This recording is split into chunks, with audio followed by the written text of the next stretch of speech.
యాదాద్రి లక్ష్మీ నరసింహస్వామి క్షేత్రంలో ఇవాళ తెలంగాణ జాగృతి నాయకులు కార్యకర్తలు అందరం కూడా పెద్ద ఎత్తున వచ్చి దర్శనం చేసుకోవడం జరిగింది.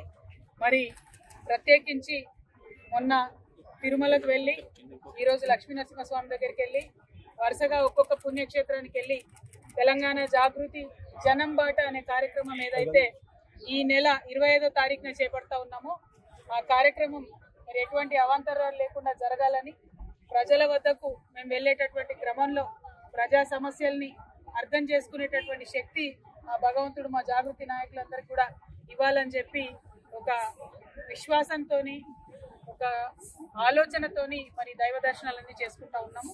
మరి 25వ తారీఖు నాడు జాగృతి జనం బాట అనే కార్యక్రమం ప్రారంభమవుతుంది.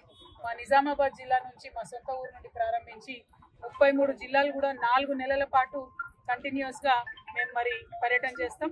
ప్రతి జిల్లా కేంద్రంలో కూడా 2 రోజులు ఉండి అక్కడ ఉండేటటువంటి మేధావులను విద్యావంతులను అదేవిధంగా రైతులను రైతు కూలీలను విద్యార్థులను ప్రతి ఒక్కరిని అందరికన్నా ముఖ్యంగా మా ఆడబిడ్డలను మా యువకులను అందరినీ కూడా కలిసి మరి ఆయా జిల్లాల్లో ఉండేటటువంటి సమస్యలు ఏంటి వాటి పరిష్కారానికి ఏ దిశగా మనం ప్రయత్నం చేయాలి ఇప్పుడు ఉన్నటువంటి ప్రభుత్వాలు మరి అదేవిధంగా ప్రతిపక్షాలు ఈ వైఖరి ఎట్లా ఉంది ఇంకా ఎట్లా ఉండాలి ఇటువంటి అన్ని అంశాలు కూడా కూలంకుషంగా చర్చించడానికి జాగృతి జనం బాట ఒక వేదిక అవుతుందని చెప్పి మేము బలంగా నమ్ముతా ఉన్నాం.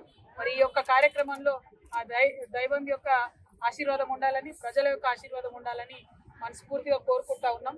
మీ అందరికీ తెలుసు తెలంగాణ రాకముందు మన గుట్ట చాలా విస్మరణ గురైంది.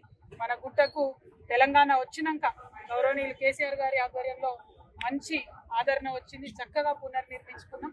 మరి ఈ గుట్ట యొక్క ప్రాశస్త్యాన్ని దీని యొక్క పవిత్రతను కాపాడే విధంగా ఇప్పుడు ఉండేటటువంటి పాలకులు కూడా ప్రయత్నం చేయాలి.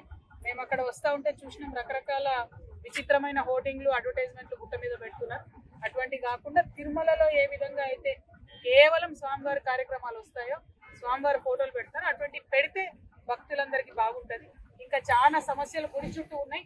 ఈ సమస్యలన్నీ కూడా మేము మళ్ళీ యాదాద్రి భువనగిరి పర్యటనకు వచ్చినప్పుడు మైక్రో లెవెల్లో ప్రతి సమస్య మీద కూడా మాట్లాడతాం. ఇవాళ రాష్ట్ర స్థాయిలో జరిగేటటువంటి పర్యటన గురించి మా ప్రెస్ మిత్రులందరి ద్వారా ప్రజలందరికీ తెలియజేస్తున్నాం. మా జాగృతి జనం బాట కార్యక్రమం విజయవంతం చేయవలసిందిగా ప్రజలు కోరుతున్నాం. జై తెలంగాణ.